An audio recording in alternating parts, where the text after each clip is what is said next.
Our next author is somebody who is talking about a topic that is in the news more than ever, and that topic is anxiety. She is the author of Break Free from Anxiety, a practical guide to manage your anxiety and love your life. Hopefully, she's going to say something other than take a lot of Xanax. Tonya Overton. Wow, is there a lot of anxiety? We have seen the rates of suicide going up. We have seen alcoholism on the rise, sales of drugs and alcohol, people trying everything from medical marijuana and CBD. We don't know what to do with all this anxiety. Wow, is your book needed more than ever? Why did you write Break Free from Anxiety? That's just it. I wrote Break Free from Anxiety because everything is off the hook. Domestic violence. I mean, even like dental work, I worry about dental work. People are grinding their teeth at sleep. Cracks. So, You're talking about yeah, crack teeth. yes, everything. People are overweight. People are losing weight. People are not eating. People are losing their hair. So, it was just something that called me forth. It was really, I mean, the book itself is amazing, but I will talk about the climate in which I gave birth to it, right? It's like I could not answer it. As a mental health provider and what was going on in the pandemic, I kept asking, I kept praying to God, like, where do I get in? I want to get in, God, I want to get in. And I've been doing what I've been doing for almost 30 years now. And I work in some really like post-trauma stress disorder. Anxiety is a symptom of trauma. Once you get trauma and we get you past that and you're in a post-traumatic state, anxiety is almost something you live with. It's almost like something that's always there as a trigger. But this time in this age, we're living with situational anxiety. People are getting Mhm. laid off. Businesses that have been businesses for 20 and 30 years are no longer doing business like they are, or they're out of business completely. 20% of small businesses are going out of business, have gone out of business since the pandemic. Ex- exactly. And that really was something. And I mean, when it got to, Black Lives Matter, and I start seeing young people out there with the passion and the zeal.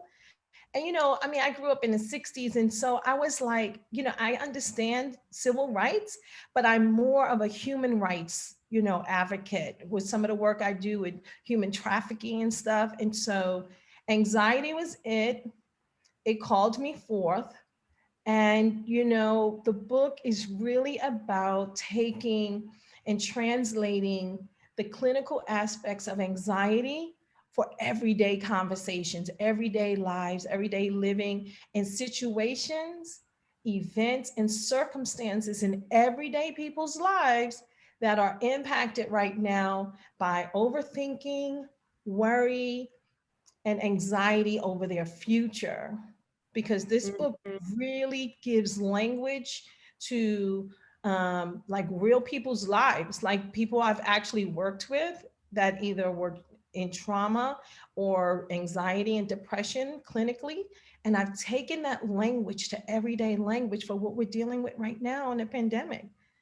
And it's been amazing to see the response on just some of my people that I've shared the book with in the advanced stages of it. Just as a clinician, I just wanted to be responsible. And their responses have been amazing. And I Let have me to ask, talk. Go let ahead. me ask you a question. One of the things, even as a mom, I always find hard is like, when do I go to the hospital? Like if my kid has a cut, well, I don't know when he's going to need stitches, like, but I don't want to go sit around in the emergency room. I think anxiety is very similar. It's like, when do I need your book versus when do I need to call you and maybe have sessions with you or work with you? What's that line? Are there any symptoms that you can suggest for when people should be calling you and who should read your book? What's that line between those two things? So, That's awesome. Thank you for that question.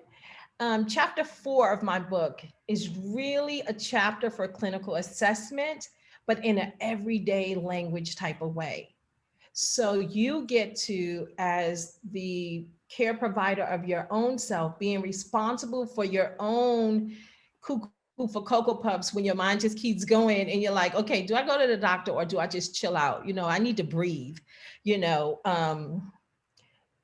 I just need to breathe. I'm sorry, I got a call coming in.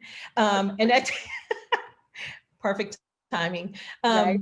And so inside of the conversations, like from day one, I mean, page one, the situations, the real life examples that I use in the book, people identify with it. So you will be able to, as a reader, look at the book and go through the guide from beginning to end. And I take the responsibility because of who I am for humanity. I take on being responsible that you are empowered. So you get to see where it's cuckoo for Cocoa Puffs. I'm overthinking this and I need to chill out, to, oh, you know what, I need to contact her, I think she can really help me, and I can do some, coaching and clinical work. To, it may be something that you need Xanax or something. There are clinical aspects, and I really don't sugarcoat, those dynamics in the book.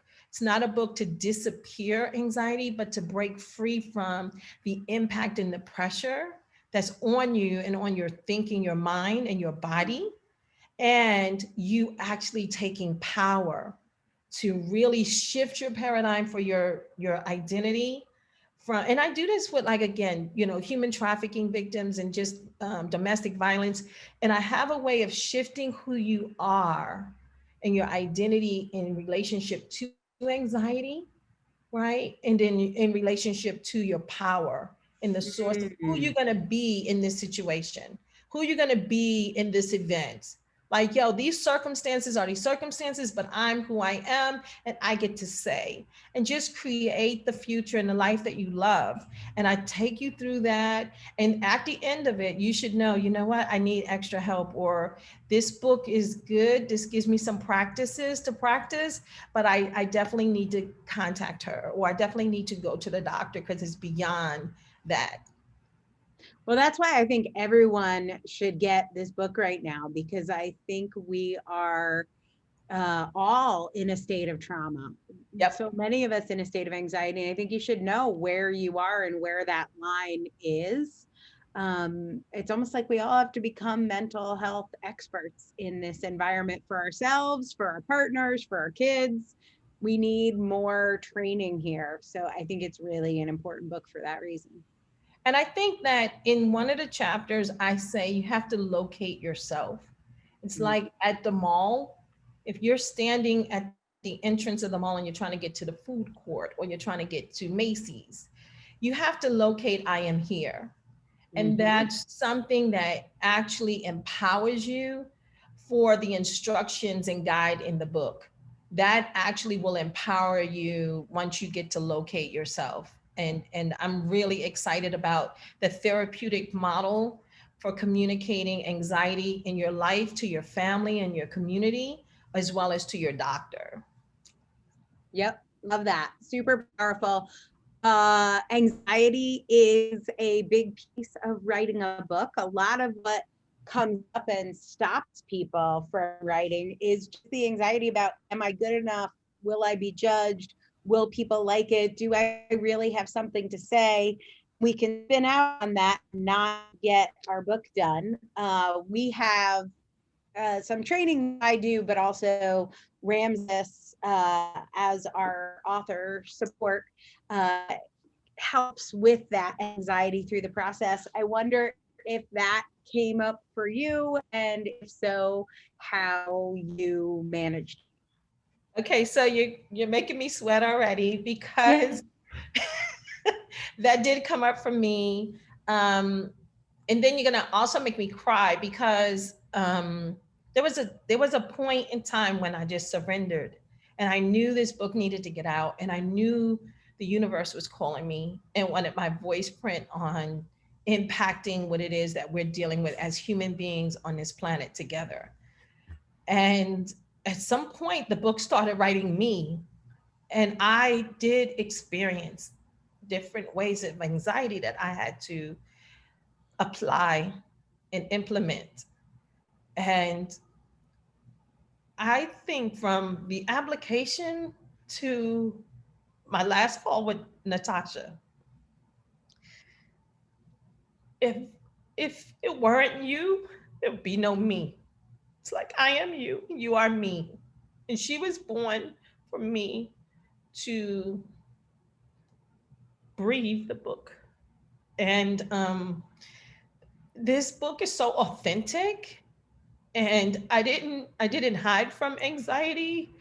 I didn't hide from being confronted from the blank page was winning and I was being defeated, to defeating the blank page by the support, the structure, the community, the love, just the trust and the belief that had to go both ways of what we were dealing with. But I know I wasn't born an author, but in your clearing, I declared, you are my birth, my my midwife, and gave birth to an author that just has a book now Yes. because of it. But no, yes, there are times when you get anxiety in the process, but the ease, the freedom, the peace of mind, the love, the affirmation, the trust, like everything that makes us human and makes what's possible, like in the realm of possibility.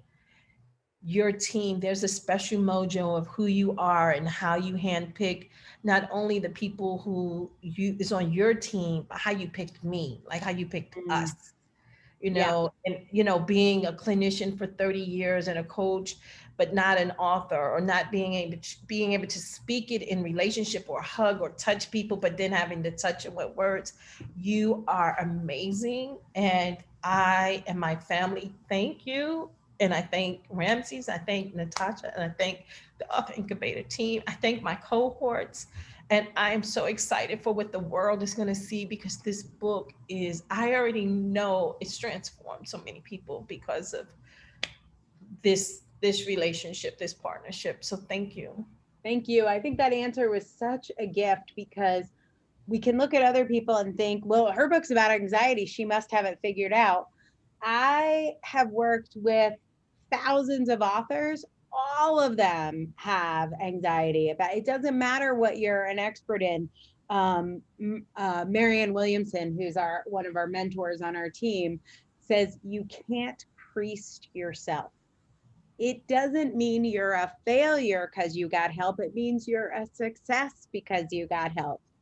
And I think when it comes to managing anxiety in our lives or setting and reaching a goal, being able to have support around you and saying, hey, I'm going to do this not because nothing's going to come up, but because I've got my own back when something does, which it will, especially in 2020, 20 things will come up. So yes, congratulations. I talk a lot about authors being brave, and that's what I mean.